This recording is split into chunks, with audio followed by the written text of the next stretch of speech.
Sportsal kuram desеңіздер ақша береді. Anake, sponsorlar çıkıp atar. Ne deysin Aylbaş? Ey Allah, özüne sağır versin. Yok, sponsorlar çıkıp atar. Ne kılasın? Sponsor kaç eken dolyazı sıra koyun. Kança verezin Mükam? İşte özüm altından bir çok da yandan beğenimin verem. Malades. Kırcalsın.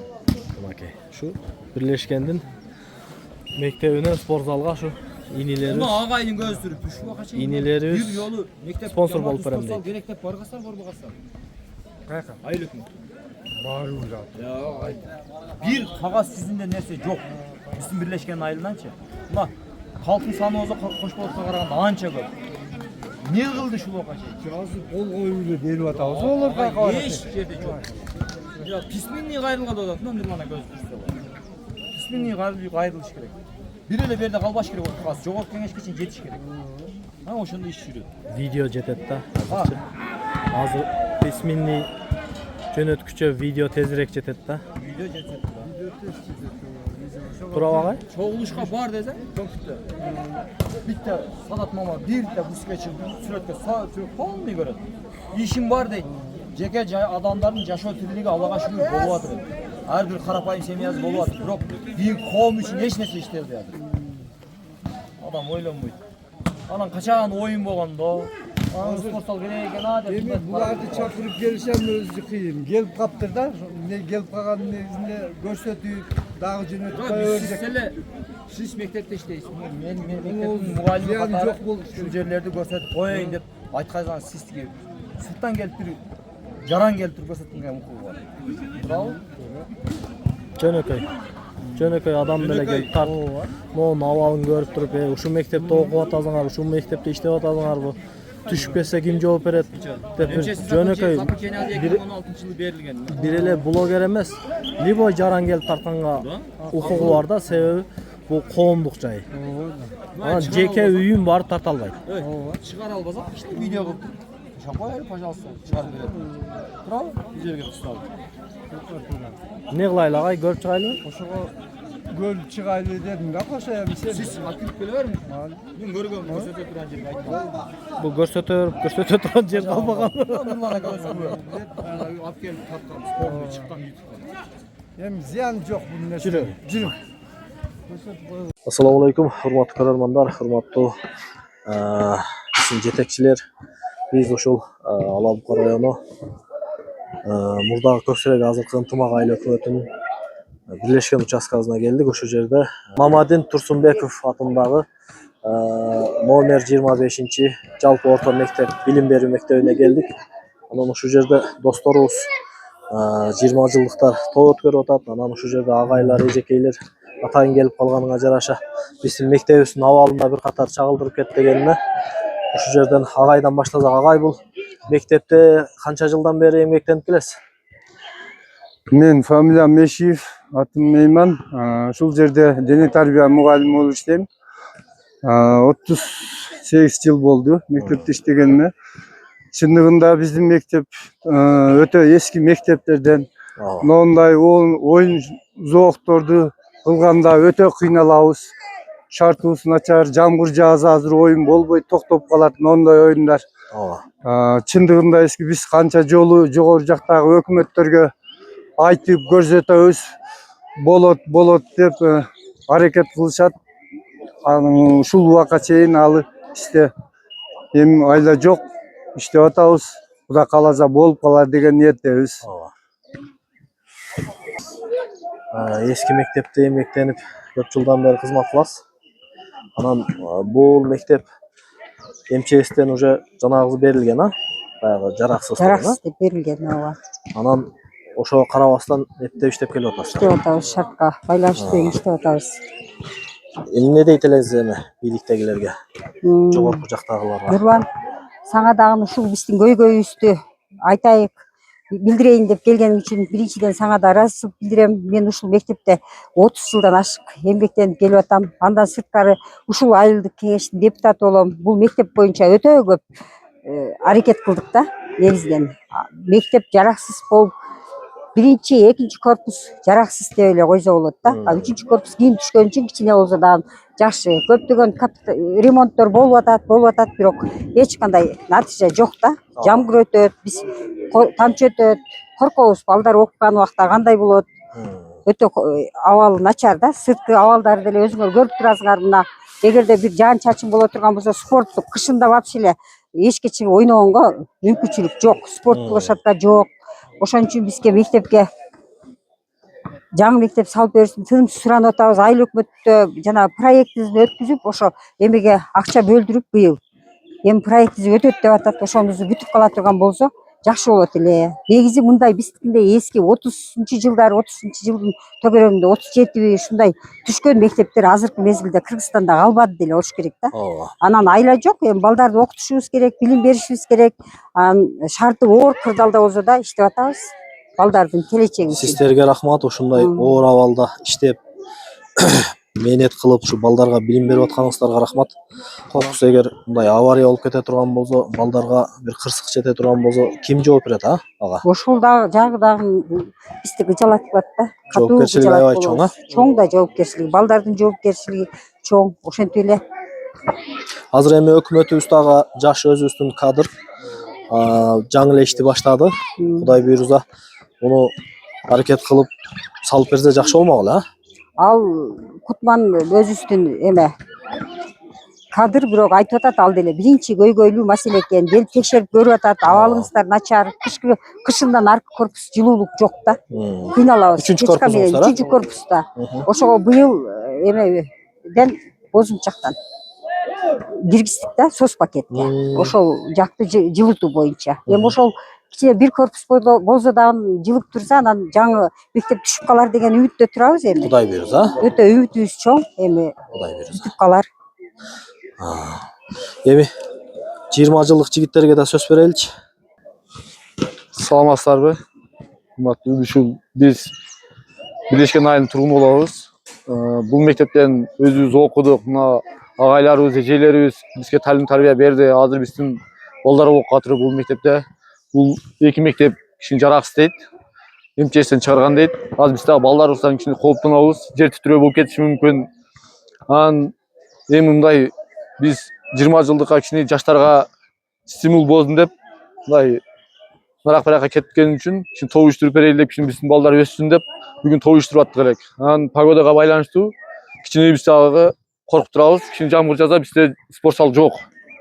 Анан ошого мындай жогору жакка ушу бир жакшы мектеп спорт зал менен салып берсе, өзүбүздүн балдар, өзүбүздүн айылдын тургундары келип ойноп турса жакшы. Биз ошого мындай ушул жердин тургундары оюн өткөрүп берип турса, оюн жакшы болуп турат эле да.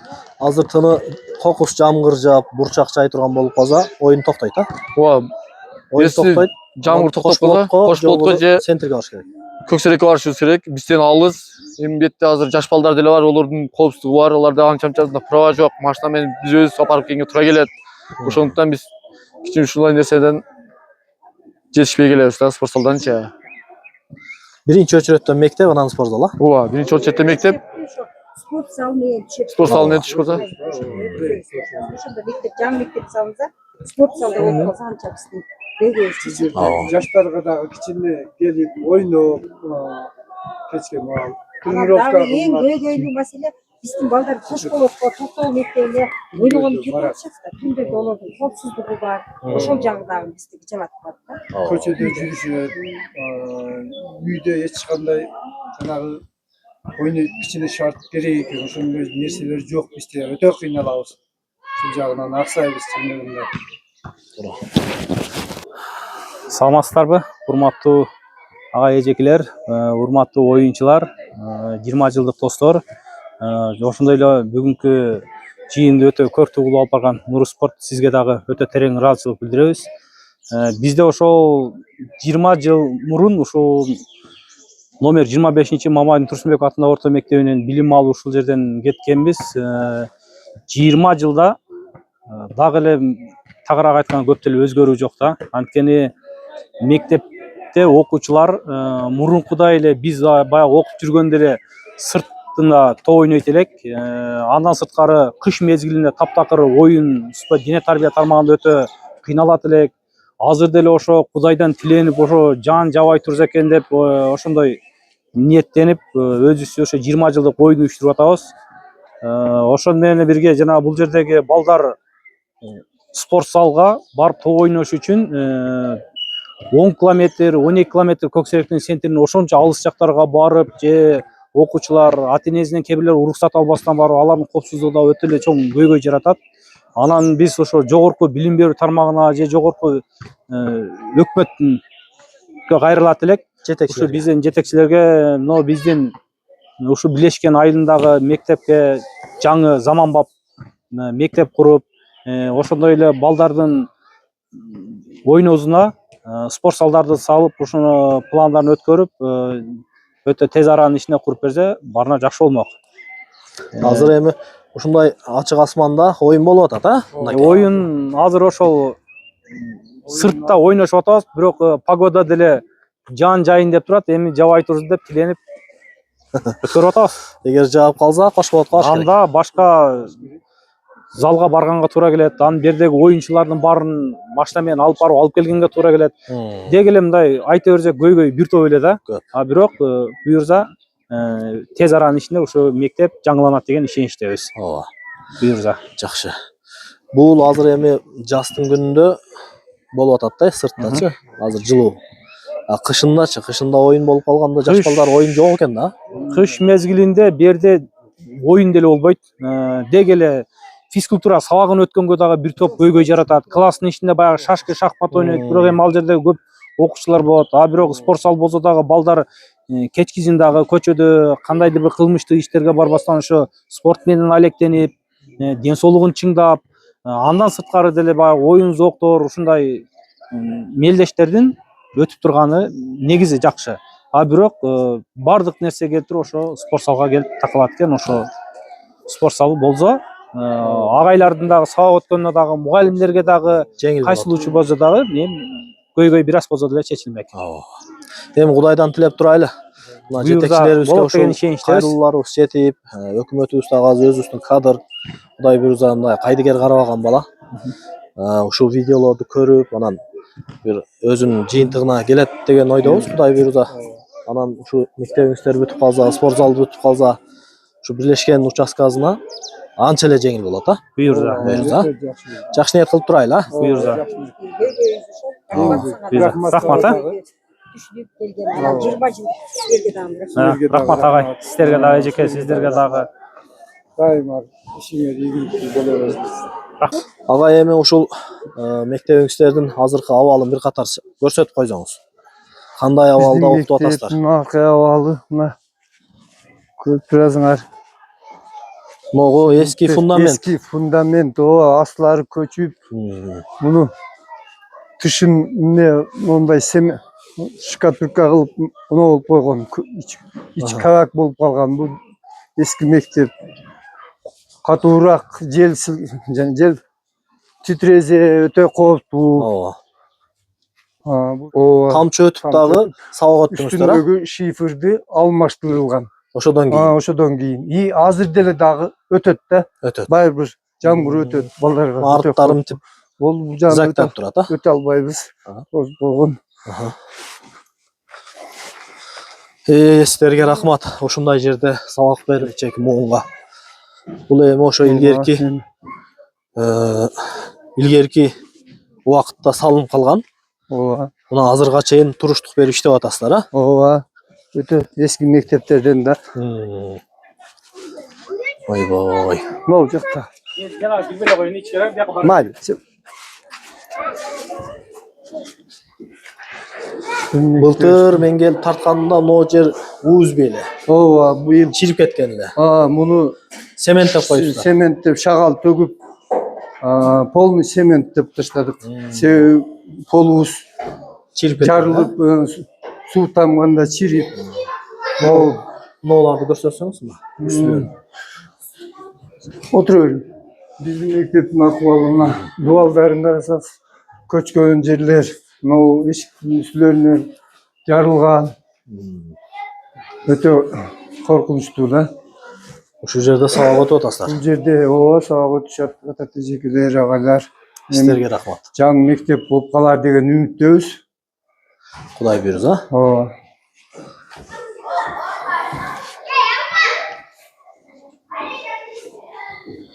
Яқтары жабық екен.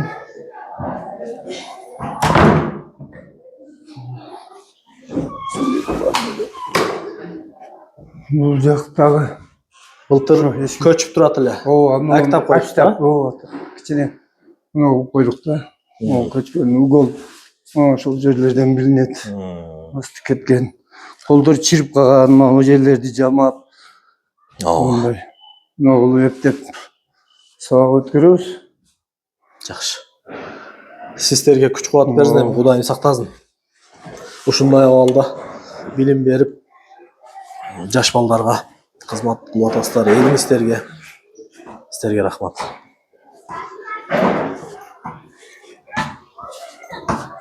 Мынау жер үстүндө эле дубалдарын актап кичине мынау болуп койгонбуз. Күздө ремонт болуп тура була? Ооба. Бая мен бир келип тартып кеттим эле, август айында тарттым эле. Ооба. Ошондо кичине ремонт кылып, мектеп окутуп атабыз. Кудай кааласа болуп калар жаңы мектеп деген ойдобуз.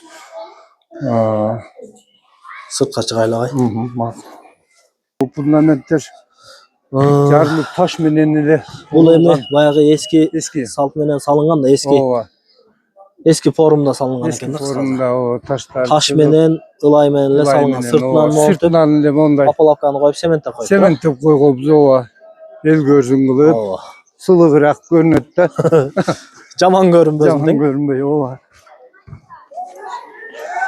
Бул жак садик. Мектептин бул жагын бир комнатасын садикке алып койгон. Азыр жабык турат, могу көчкөн. Мынакей. Бул дагы эски, а? Бул дагы эми мектептин сырт могу жактарынан көрсөтө бериң. өтө жанагыда бузула турган акыбалда.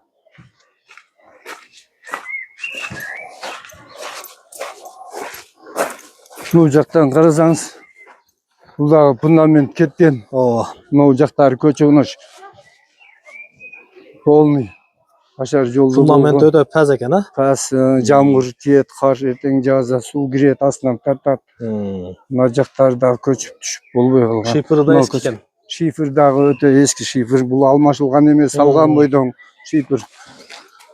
Бирок экөөндө жылыткыч бар, а? Отопление бар. Отопление айттык го. Отопление ноуда электрический. Ноуда гана бар. Буда жок. Буда баягы жана печка турат койгон. Ал бирок печка менен нормальный ысытып бере албайт. Канча көмүр жасабыз, өтө ысып кетпейт, жылмык болуп. Барбы балдар мустайт да. Жылуу өтө болбойт. А бул ток менен? Бул электрический жанагы менен болгон, наркы корпусто вообще жок эч нерсе. Ошо бул кийинки салынган, а? Ооба, бул кийин салынган. Ушуну өкмөт быйыл соц пакетке киргиздик, быйыл отдельный жанагы бере турган глаус дегенде эми бул бузулбайт келечекте, жаңы эле да мектеп. Ооба, иштесе болот. Шифрлары деле жаңы экен. Мына таш фундамент. Көчүп уже мыяктарынан таштар чыгып, мындай семент болбогон. Ооба. Мынакей. Ушундай мектепте иштеп аткан мугалимдерге, билим берип аткан мугалимдерге, сиздерге рахмат агай. Кудай буйрса эми ушу үнүңүздөр бийликке жетип, жетекчилерге жетип, ушул эки эски корпусуңуздар ордуна жаңы заманбап мектеп түшүп, спорт залдар түшсө, Кудай буйрса ушул бирлешкен участкабыздан дагы элибизге, динибизге, мамлекетибизге кызмат кыла турган жигиттер көп чыксын, а? Чыксын, айылдан чыгат спортсмендер, чындыгында бизде ошондой балдар чыгып калышы мүмкүн, эми таланттуу балдар көп. Ошол жактардан кыйналабыз, кичине шаарга барганда анан тренировка кылышып, чыгып аткан балдарыбыз деле бар. Эми айылда болсо, айылдан чыгат да бардык нерсе. Бизде чындыгында шайыр кыйын. Бул жаңы корпус дегениңиз менен мунун деле арттары бүтүп кетти. Мунун деле арттары, кара фундаменттери. Ойбой. Мунун деле ушундай. Могу үстү жакта арык жокпу? Şu jakta arıbız var, no jandamadan polni. Ne komşu su koygun mezgilde tevip çıkat o burçtan. Su çıkat. Nım tebetken ha? Nım tebet. Ova, bu mektepinde rastlan. Zat tevip turat. Mына ушундай достор. Ушундай абалда иштеп аткан ушу агайларга ыраазычылык билдирем. Ден соолукта болуңуздар, ишиңиздерге ийгилик. Кудай буйрса ушул үнүңүздөрдү жетекчилерге жеткизем иншалла. Рахмат. Сөз берем. Улум сага дагы ден соолук, үй бүлөң менен тынч бол. İşlerin iyilikli bola özün. Rahmat. Рахмат.